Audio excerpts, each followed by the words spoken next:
19 லட்சம் பட்ஜெட் போடக்கூடிய நாட்டிலிருந்து 51 லட்சம் பட்ஜெட் போடக்கூடிய பெரிய நாடாக வளர்ந்திருக்கின்றோம். 86,000 ரூபாய் ஒரு தனி மனிதனுடைய சராசரி வருமானம் இருந்துச்சுங்க ஐயா 2014 86,000 ரூபாய்.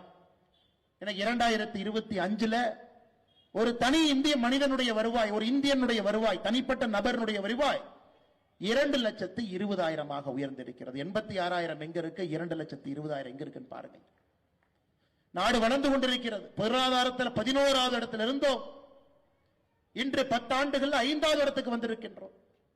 இன்னும் 3 ஆண்டுகள் கழித்து 3வது இடத்துக்கு வர இருக்கின்றோம். அவ்வளவு பெரிய வளர்ச்சிங்க ஐயா. நம்முடைய கண் முன்னால் இந்த நாடு தான் இழந்த பெருமையை பார்க்கிறோம் ஐயா. இது எல்லாம் கூட உங்களுடைய உழைப்பு, மோடி அவர்களுடைய நேர்மை.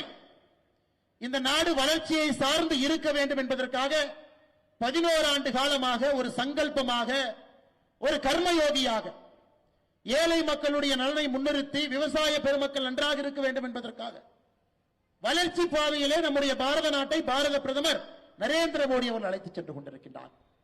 அதெல்லாம் தாண்டி இந்த ஆண்டு பட்ஜெட் பாருங்க. எப்பொழுதுமே சொல்லுவோம், நம்முடைய நடுத்தர மக்கள் பெரும் சுமையை சுமக்கின்றார்கள். கஷ்டப்பட்டு உழைக்கிறாங்க, சம்பளம் வாங்குறாங்க, பொருள் ஈட்டுறாங்க, வரியும் கட்டுறாங்க, இந்த நாட்டை நடத்தி கொண்டிருக்கின்றார்கள் என்று சொல்லுவோம். 2014 காங்கிரசினுடைய கடைசி ஆண்டு 3,45,00,000 பேர் வரி கட்டினாங்க ஐயா நம்ம நாட்டில். 3,45,00,000 பேர். 2025 நம்முடைய ஆட்சி 11 வருஷத்துல 7,90,00,000 பேர் வரி கட்டுறாங்க. காரணம், அந்த அளவுக்கு உயர்ந்திருக்கின்றார்கள், பொருளாதாரத்தில் மேலே வந்திருக்கின்றார்கள். மோடி அவங்க நினைச்சாங்க இந்த பட்ஜெட்ல, நிர்மலா சீதாராமன் அவர்கள் நினைத்தார்கள், இப்படிப்பட்ட கடுமையாக உழைக்கக்கூடிய நடுத்தர மக்களுக்கு நாம் என்ன திரும்பி கொடுக்க போறோம்? எதையும் எதிர்பார்க்காம நேர்மையாக கடமை தவறாம ஒரு ஆண்டும் வரிய கட்டுறாங்க. குழந்தைய பள்ளிக்கூடத்துக்கு அனுப்பணும், ஃபீஸ் கட்டணும், குடும்ப செலவை பார்த்துக்கணும், பால் கணக்கில் இருந்து கேபிள் டிவி கணக்கில் இருந்து நியூஸ் பேப்பர் கணக்கில் இருந்து பணத்தை தொட்டு தொட்டு செலவு பண்ணணும்.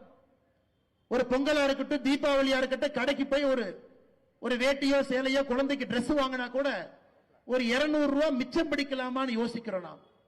ஏன்னா அதிலே நாம் சேமிப்பை யோசிக்கின்றோம். அப்படிப்பட்ட நடுத்தர மக்களுக்கு வரப்பிரசாதமாக பாரத பிரதமர் நரேந்திர மோடி அவர்கள் சொல்லி இருக்கின்றார்கள், 12 லட்சம் ரூபாய் வரை உங்களுடைய வருமானம் இருந்தால் நீங்கள் வரி கட்ட தேவையில்லை. உலகத்தில் எங்கேயுமே இல்லைங்க ஐயா, உலகத்தில் எங்கேயுமே இது இல்லை. 12 லட்சம் ரூபாய் வரை. இதற்கு முன்பு 7 லட்சம், போன பட்ஜெட் 7 லட்சம் ஐயா. நாம் வந்த பிறகு 2.5